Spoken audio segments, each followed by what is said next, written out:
नमस्कार, स्वागत है आपका चुनाव आज तक पर। मैं हूं आपके साथ प्रियंका दुबे। महाराष्ट्र में विधानसभा चुनाव नजदीक आते ही राजनीतिक उठापटक तेज हो गई है। राज्य के डिप्टी सीएम और एनसीपी के अध्यक्ष अजीत पवार ने हाल ही में गृह मंत्री अमित शाह से मुलाकात की।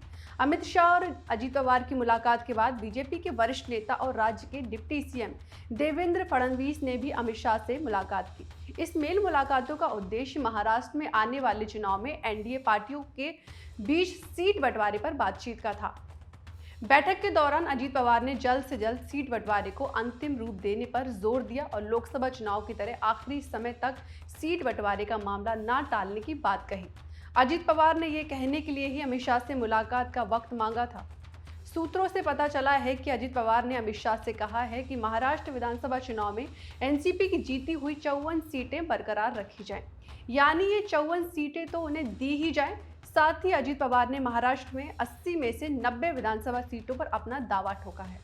अजीत पवार पश्चिमी महाराष्ट्र, मराठवाड़ा और उत्तरी महाराष्ट्र की उन 20 विधानसभा सीटों पर भी अपने उम्मीदवार उतारना चाहते हैं जहां कांग्रेस जीती थी। सूत्रों के मुताबिक अजीत पवार मुंबई के शहरी इलाकों में भी 4 से 5 सीटों पर उम्मीदवार उतारना चाहते हैं जो अल्पसंख्यक बहुल हैं और जहां कांग्रेस का दबदबा रहा है। अजीत पवार ने अमित शाह से कहा कि जल्द से जल्द सीटों के बंटवारे को अंतिम रूप दिया जाए।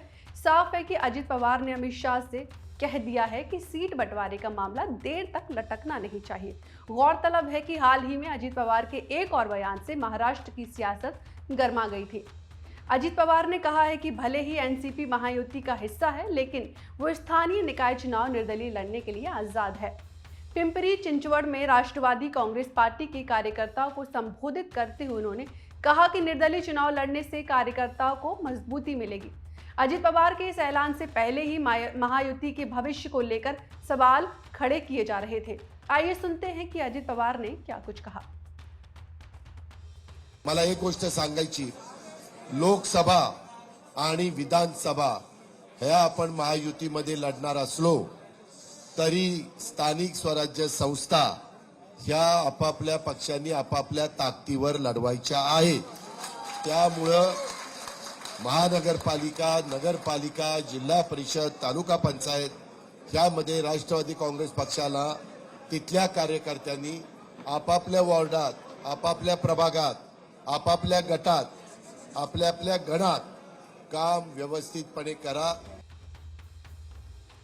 महाराष्ट्र में अक्टूबर या नवंबर में निकाय चुनाव हो सकते हैं, जिसमें मुंबई महानगर पालिका यानी बीएमसी के चुनाव भी शामिल हैं। अजीत पवार का ये बयान इसलिए भी अहम है क्योंकि उनकी कई विधायकों ने हाल ही में शरद पवार के साथ जाने की बात की है। अब महाराष्ट्र में अगले कुछ महीनों में लोकसभा के चुनाव होने हैं।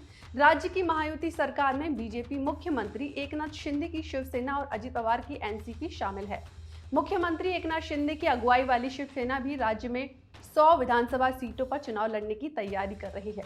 जाहिर है 288 सदस्यों वाली विधानसभा में महायुति पार्टियों के बीच सीट बंटवारे पर तालमेल बैठना आसान काम नहीं होगा, क्योंकि बीजेपी भी 160 से 170 सीटों पर उम्मीदवार उतारने का मंसूबा रखती है। अजीत पवार और देवेंद्र फडणवीस के साथ अमित शाह की मुलाकात इसलिए भी अहम हो जाती है क्योंकि हाल ही में अजीत पवार के बीजेपी के गठबंधन के खिलाफ आरएसएस के विचारकों ने आवाज उठाई थी। आरएसएस से जुड़ी मराठी पत्रिका विवेक में लिखा गया था कि लोकसभा चुनाव में अजीत पवार से गठबंधन करने का फैसला बैकफायर करने वाला रहा। आरएसएस में माना गया है कि महाराष्ट्र में शरद पवार का दबदबा कायम रहा और अजीत पवार बेअसर रहे। ऐसे में बीजेपी को विधानसभा चुनाव के लिए नए सिरे से अपनी प्लानिंग करनी चाहिए। इधर लोकसभा चुनाव में झटका लगने के बाद अब बीजेपी की कार्यप्रणाली में आरएसएस की राय की महत्वता फिर से बढ़ने लगती है। ऐसे में देखना दिलचस्प होगा कि आने वाले दिनों में महाराष्ट्र में बीजेपी के रिश्ते अजीत पवार के साथ कैसे आगे बढ़ते हैं।